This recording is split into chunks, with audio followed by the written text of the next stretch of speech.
Mediums in oil painting can be confusing. Which ones do you need and what do they do? In this video, I will break down the main types I use, how they work, at what stages to use them and more. I will also explain the fat over lean principle, which many beginners ignore or are confused with. So watch till the end as I share my experiences through demonstrations and examples.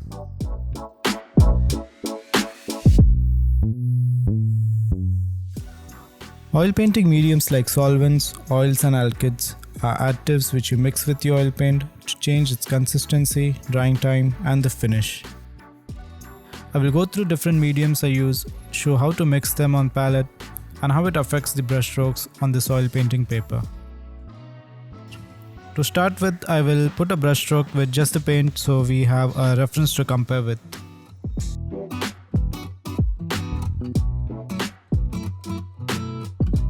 Paint just from the tube has a buttery consistency and retains the brush marks well on the canvas. It has a moderate drying time and dries with a natural sheen. Solvents break down oil paints just like water in watercolors. The most popular are Turpentine and mineral spirits. Here is a OMS called Sansodor by Winsor & Newton. Camlin also provides his own version called Gamsol, which is also quite popular. Starting with Turpentine, it's a traditional choice for thinning paint being used for centuries. It's a strong solvent and evaporates quite fast. It's easily available and therefore most used by many artists.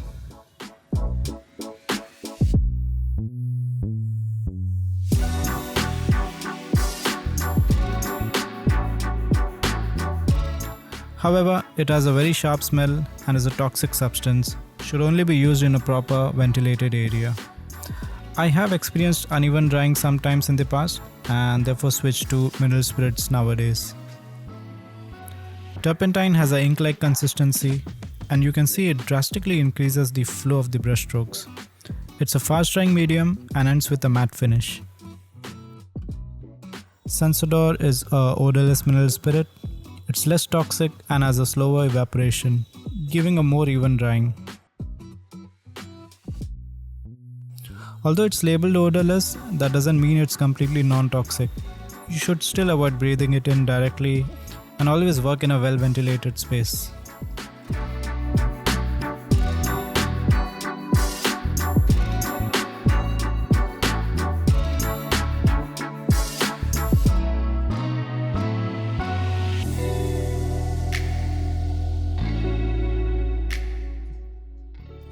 OMS has similar results to Turpentine and almost identical consistency, drying time and finish.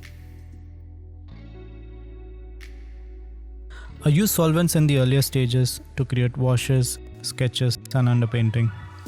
I can start the next layer even before they fully evaporate. Since the underpainting is already thinned, it won't affect the new layers much. Solvents are also used to clean your brushes. In the later stages of the painting, avoid them as they may disintegrate your earlier layers of paint.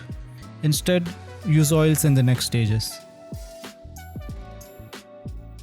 There is some amount of oil already in your paint tube. If you notice the small print on your tubes, it will mention which oils have been used inside, most popular being linseed and safflower oil. But there are others as well, like walnut or poppy seed oils. Linseed oil is the most widely used medium in oil painting. If you attend any oil painting workshops or classes, this is what you will usually get recommended. It has much higher viscosity than solvents. It dries relatively faster than other oils but has a tendency to yellow over time, especially with whites and lighter colors.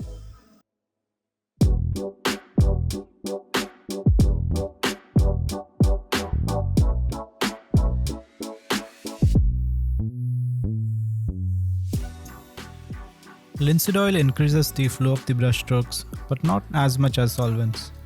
But unlike solvents, it doesn't decrease the intensity of the paint. It has a moderate oil-like consistency, is slow drying, and ends with a glossy finish. If you have issues with your paint yellowing, safflower oil could be the answer. It already looks much paler in the bottle and doesn't yellow as much over time.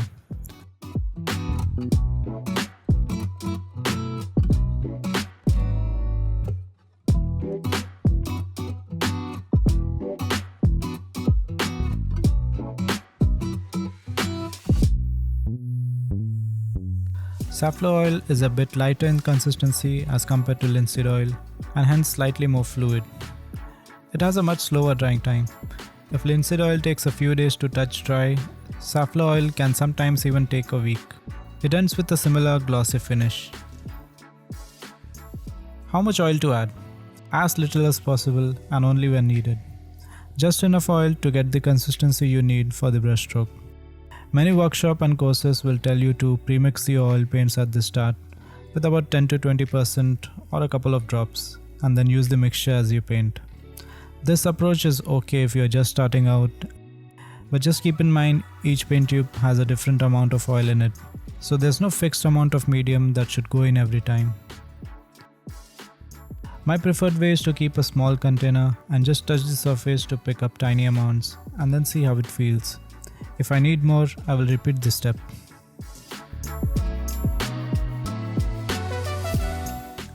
Liquin is an alkyd medium by Winsor & Newton. Gamblin has its own version called Galkyd. It speeds up the drying time significantly and gives a glossy finish when dried. Once mixed, it can get tacky after a couple of hours on the palette. I would therefore not recommend to mix all the colors with Liquin at the start of your session. Only put a little bit of Liquin on the palette, you can always add more later, and add it only at the moment of mixing your paint. Also, it has a very strong odor and you should definitely avoid breathing the vapors.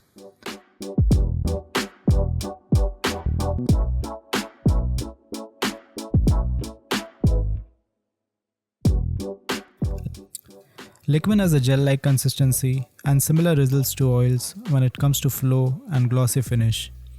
But unlike oils, it's a very fast drying medium, often touch dry by the next day.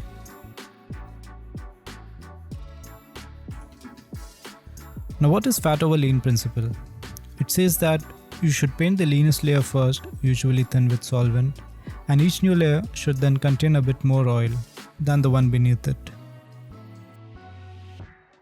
Following the fat over lean rule helps prevent your paintings from cracking over time.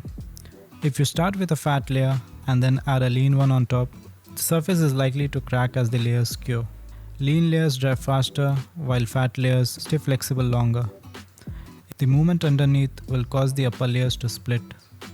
To avoid this, the lower layers must always dry before the ones above. My usual layers on the canvas start with a couple of coats of Gamblin oil ground, followed by an underpainting using paint with solvent, then the main layer with paint straight from the tube, another layer for any rework or adjustments with paint and oil, an optional glazing layer for any color corrections, and lastly a varnish if the paint looks dull or uneven. Lastly, varnish. It's not exactly a medium that you mix into your paint, but I wanted to cover it since it's the final layer that can fix issues like dull or sunken areas caused by uneven drying. The studies were painted a while ago and are now dry. This piece, for example, looks dull and matte in the dark areas due to the use of solvent. Let's add a coat of varnish to bring back the richness, even out the dark sunken areas, and give it a glossy finish. I'm using a retouching varnish over here by Daler and Rowney. A retouching varnish is different than a permanent one. It is thin and porous, so it allows the paint layers to continue with their drying process with exposure to oxygen, while a permanent varnish will completely seal the top layer and should only be applied once the painting is completely cured, which can take 6 months to a year.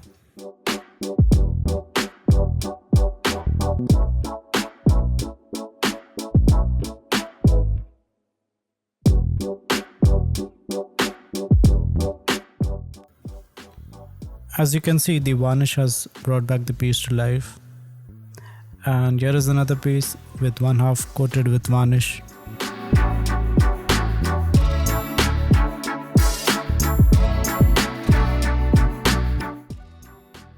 If you're struggling with achieving the flow you wish on your canvas, switching mediums is not the only solution.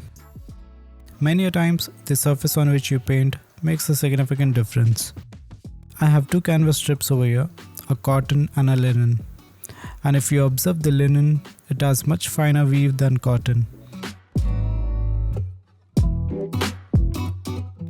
Now the smooth surface of linen allows the brush to glide more easily than the heavier textured cotton. You can see the difference.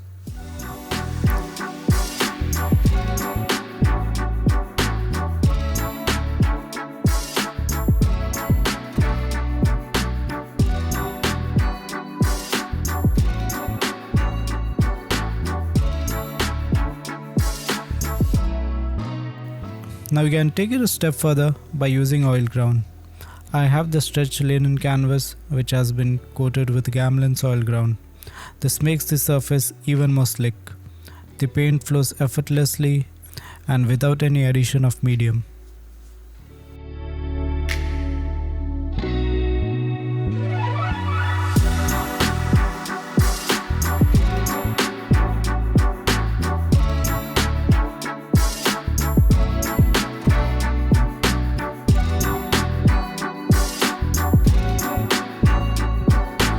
This is after 24 hours. As you can see, the liquid is completely dried.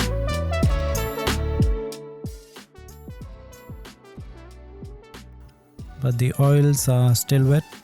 I think it will take few more days for the oil layers to touch dry. Now finally, I would say experiment for yourself, because there are many factors that affect how mediums behave. Not just different brands of paint and medium, but also things like temperature and humidity in your area. So don't just follow someone else's formula, not even mine. Make your own observations, try different ratios and combinations on a scrap canvas and see what works for you. I'm simply sharing my experiences and what worked for me, and hope these observations help you in some way. Thanks for watching. Do hit the like button and subscribe for more such tutorials. Thank you.